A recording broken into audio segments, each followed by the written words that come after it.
দর্শক দেখতে পাচ্ছেন এই মুহূর্তে এয়ার অ্যাম্বুলেন্স অর্থাৎ করে তাকে বের করা হচ্ছে ওসমান হাদিকে এভার কেয়ার হাসপাতাল থেকে।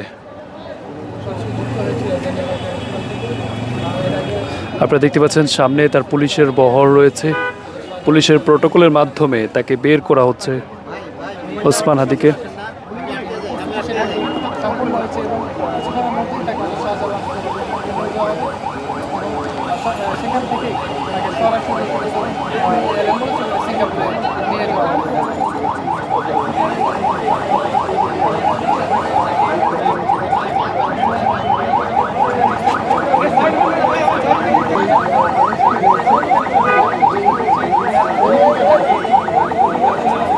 দেখতে পাচ্ছেন যে ওসমান হাদির এয়ার অ্যাম্বুলেন্স বের হচ্ছে, সামনে পিছে পুলিশের প্রোটোকল।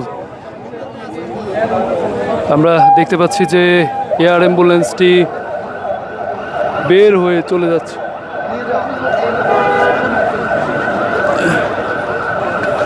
পুরো প্রোটোকল, সামনে এয়ার অ্যাম্বুলেন্স, পিছনে এয়ার অ্যাম্বুলেন্স, পুলিশের প্রোটোকল আমরা সেটি দেখতে পাচ্ছি একেবারে।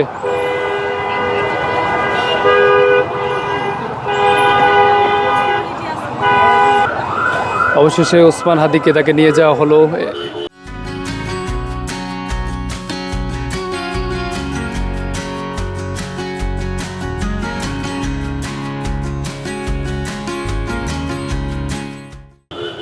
এয়ার অ্যাম্বুলেন্সে করে তাকে এখান থেকে নিয়ে যাওয়া হয়েছে। আমরা দেখতে পাচ্ছি বসুন্ধরা এভার কেয়ার হাসপাতাল থেকে বের হয়ে কঠোর নিরাপত্তার মধ্যে দিয়ে বের করা হয়েছে শরীফ ওসমান হাদিকে এবং তাকে হযরত শাহজালাল আন্তর্জাতিক বিমানবন্দর থেকে 1:30 অর্থাৎ প্রায় 1:30 মিনিটের সময়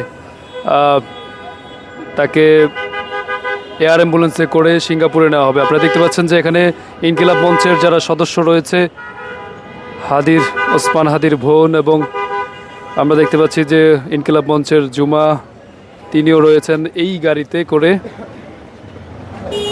এই গাড়িটিতে করে আমরা দেখি পুরো এলাকা কিন্তু নিরাপত্তার চাদরে ঢেকে ফেলা হয়েছে।